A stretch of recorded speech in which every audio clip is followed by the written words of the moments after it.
తాకట్లో ఉన్న మీ బంగారాన్ని విడిపించి ఆ రోజు ఆన్లైన్ రేటుకి కొంటాం. Sharma gold company. నమస్తే, వెల్కమ్ టు సుమన్ టీవీ. నేను మానస. ఈ రోజు మనతో పాటు ఉన్నారు ప్రముఖ జ్యోతిష్య నిపుణులు, ఎనర్జీ వాస్తు స్పెషలిస్ట్, శ్రీ విద్య ఉపాసకులు శ్రీమతి జయప్రద గారు. వారితో మనం మాట్లాడదాం. అలాగే ఈ నెలంతా కూడా మే నెలలో ద్వాదశ రాశుల వారి రాశి ఫలాలు ఏ విధంగా ఉన్నాయనేది తెలుసుకుందాం. అమ్మ నమస్తే. అమ్మ నమస్తే అమ్మ. శ్రీమాత్రే నమః.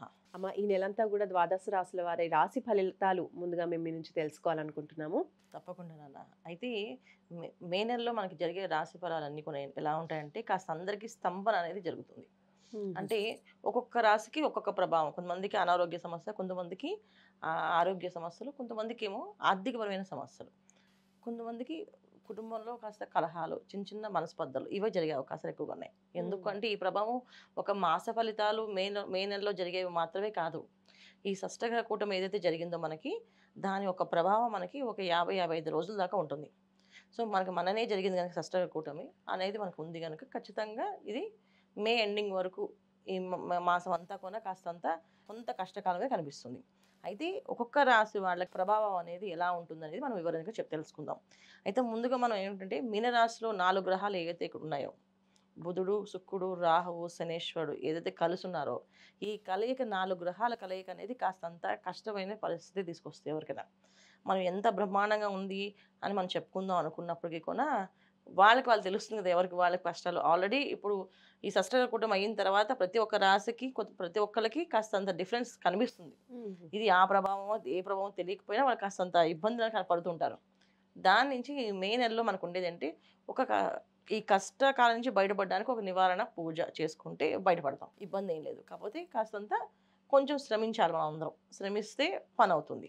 ఇప్పుడు మనం ఏ రాశి వాళ్ళకి ఏ పరిస్థితులు ఎలా ఉన్నాయో చెప్పుకుందాం. అమ్మ, సింహరాశి వాళ్ళకి ఈ నెలంతా కూడా గ్రహస్థితి ఏ విధంగా ఉండబోతోంది, ఎటువంటి ఫలితాలు కనిపిస్తున్నాయి? సింహరాశి వాళ్ళకి ఈ మాసం ఏంటంటే మే 18 వరకు ఒక స్తంభంలా జరుగుతుంది. వాళ్ళకి మే 18 నుంచి బ్రహ్మాండంగా ఉంటుంది.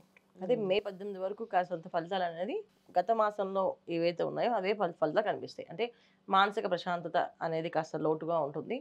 ప్రశాంతమైన జీవితం గడుపుదాం అనుకున్న వాళ్ళకి ఉండు. ప్రశాంతంగా ఉండే వాళ్ళకి కాస్త హడావడి, కాస్త పని ఒత్తిడి పెరుగుతుంది.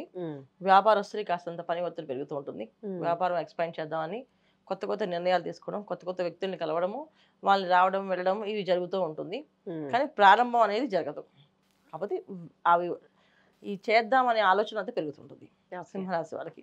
తర్వాత ఉద్యోగస్తులకి కొత్త మార్పులు, కొత్త ఉద్యోగాల్లో కొత్త ప్లేస్లకు వెళ్ళడము, ఆ కొత్త ప్లేస్లో కాస్తంత అనీజీగా అనిపించడము, కాస్త ఇబ్బంది పడడము కొంచెం జరుగుతుంది.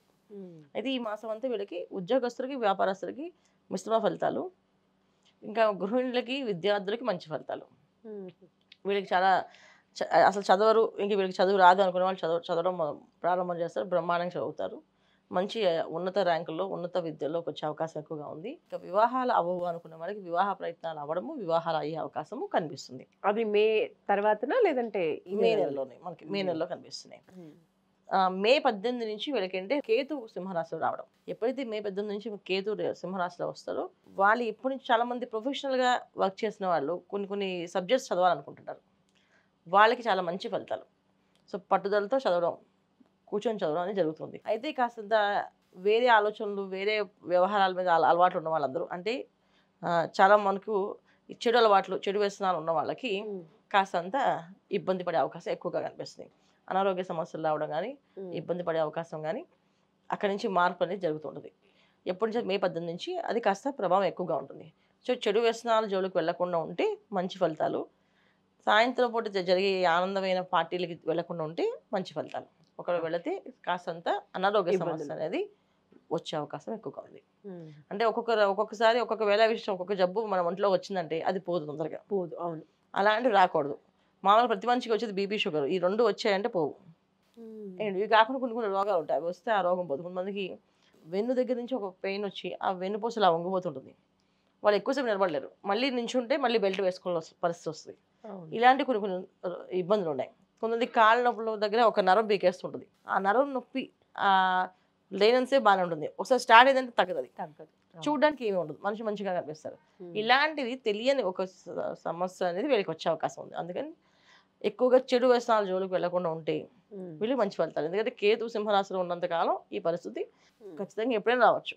అందుకని రాకుండా ఉండాలంటే వీళ్ళు ఇలాంటి జాగ్రత్తలు తీసుకునే అవసరం చాలా ఎక్కువ. ముఖ్యంగా సాయంకాలం ఏదైతే సాత్విక ఆహారం తీసుకోవాలో మద్యపానానికి చాలా దూరంగా ఉండాలి. అలా ఉన్న వాళ్ళు ఎవరు ఉంటే అది అలవాటు మానిపించేసుకోవడం, దూరంగా ఉండడం చాలా ఉత్తమమైన మార్గాలు. దానివల్ల చాలా సమస్యలు అనేది వీళ్ళు ఎదుర్కోవాల్సిన ఈ సంవత్సరం ఉంది. ఈ మాసంలో అది ప్రారంభమయ్యే అవకాశం ఉంది కనుక జాగ్రత్త పడడం ముఖ్యం. వీళ్ళకి మంచి అవకాశం ఈ మాసం ఏంటంటే ఉన్నతంగా వాళ్ళంటూ అంటే వాళ్ళు కొత్తగా ఏదైనా వ్యాపారం ప్రారంభించాలన్నా వాళ్ళకంటూ ఒక స్థానం కావాలనుకున్న వాళ్ళకి మంచి వచ్చే అవకాశాలు ఏంటంటే వాళ్ళు ఖచ్చితంగా అలాంటి ఫలితాలు వీళ్ళకి అందే అవకాశాలు ఎక్కువగా ఉంటాయి. అంటే ఇంట్లో వాళ్ళు ఉద్యోగాలు చేయొద్దు, వ్యాపారం చేయొద్దు అన్న వాళ్ళు చేయమని చెప్పి ఇంట్లో వాళ్ళే సపోర్ట్ చేసే పరిస్థితి వీళ్ళకి కనిపిస్తుంది. సో అందుకని వాళ్ళకి మంచి శుభవార్తలు వాళ్ళకి బాగుంటుంది. అనారోగ్య సమస్య ఉన్న వాళ్ళ నుంచి ఆరోగ్యవంతులుగా అయ్యే అవకాశాలు ఎక్కువగా ఉంటాయి. ఆరోగ్యవంతులు ఇంకొంచెం చిలాకీగా ముందుకెళ్ళే అవకాశాలు ఎక్కువగా ఉంటాయి. సో ఇవి మంచి మంచి ఫలితాలు కొంచెం సింహరాశి వాళ్ళకి కనిపిస్తున్నాయి ఈ మాసం. అయితే సింహరాశి వాళ్ళకి మంచి ఫలితాలు ఉన్నప్పటికీ కొంచెం ఒత్తిడి అనేది ఉంటుంది అని చెప్పారు కదా. సో ఇంకా మంచి ఫలితాలు రావడానికి, ఒత్తిడి తగ్గించుకోవడానికి ఏ పరిహారాలు పాటించాలి? సింహరాశి వాళ్ళు సూర్య ఆరాధన, ఆదిత్య హృదయం ఎక్కువగా చదువుకోవాలి. ఎందుకంటే ఈ సంవత్సరం విశ్వవసునామ సంవత్సరానికి అధిపతి రవి భగవానుడు. సో రవి భగవాన్ ఎప్పుడైతే ఈ సంవత్సరం అంతా అధిపతి ఆయన ఉన్నాడో ఉన్నంత కాలం వీళ్ళు చక్కగా సూర్యోదయం పూర్వమైన నిద్ర లేవడం, సూర్య నమస్కారం చేయడం వల్ల మంచి ఫలితాలు ఉంటాయి. లేకపోతే వీళ్ళకి అష్టమ శని ప్రభావం, శనేశ్వరు యొక్క ప్రభావం అనేది వీళ్ళ మీద బాగా ఎక్కువగా ప్రభావం పడి మనుషులు బద్దగించడము, మాట వినకపోవడము, మొండితనం పెరగడము ఇవన్నీ జరుగుతాయి. ఇంతకుముందు అలాంటివి ఉండవు, కానీ కొత్తగా ఇవన్నీ ప్రారంభమయ్యే అవకాశాలు ఎక్కువ ఉంటాయి. అందుకు వీళ్ళు సూర్యోదయానికి పూర్వం నిద్ర లేవడం అలవాటు చేసుకుంటే చాలా మంచి ఫలితాలు, సత్ఫలితాలు కనిపిస్తున్నాయి. అలాగే ఇంకా వీళ్ళు ఏ దానాలు చేస్తే ఈ నెలంతా కూడా అనుకూలంగా ఉంటుంది పరిస్థితులు? ఇప్పుడు వచ్చే వైశాఖ మాసం, ఈ చైత్రము వైశాఖము ఈ 2 మాసాలు ఏంటంటే దానాలు అనేది చాలా మంచివి. సో ఏ దానం చేస్తే అంత ఫలితాలు ఉంటాయి. వీళ్ళు చేయాల్సిన దానం ఏంటంటే వస్త్రదానం. సో మంచి వస్త్రాలు, చక్కగా వివాహాలు అవుతూ ఉంటాయి. అమ్మాయి పెళ్లి కూతురికి మంచి పెళ్లి కూతురు పట్టు చేతి తీసుకెళ్ళి ఇవ్వడము ఏంటి. తర్వాత పేదవాళ్ళు అంటే అనాథాశ్రమంలో ముసలి వాళ్ళు, పెద్దవాళ్ళు, ఏజ్డ్ పర్సన్స్ ఉంటారు. అక్కడికి వెళ్ళి కాస్త ఈ కాటన్ చీరలు కొని కాటన్ చీరలు దానం ఇవ్వడం. ఇక వృద్ధాశ్రమంలో ఉండే ఆ స్త్రీలకి వీళ్ళు చక్కగా కాటన్ వస్త్రాలు అంటే కాటన్ చీరలు తీసుకెళ్ళి ఇవ్వడం.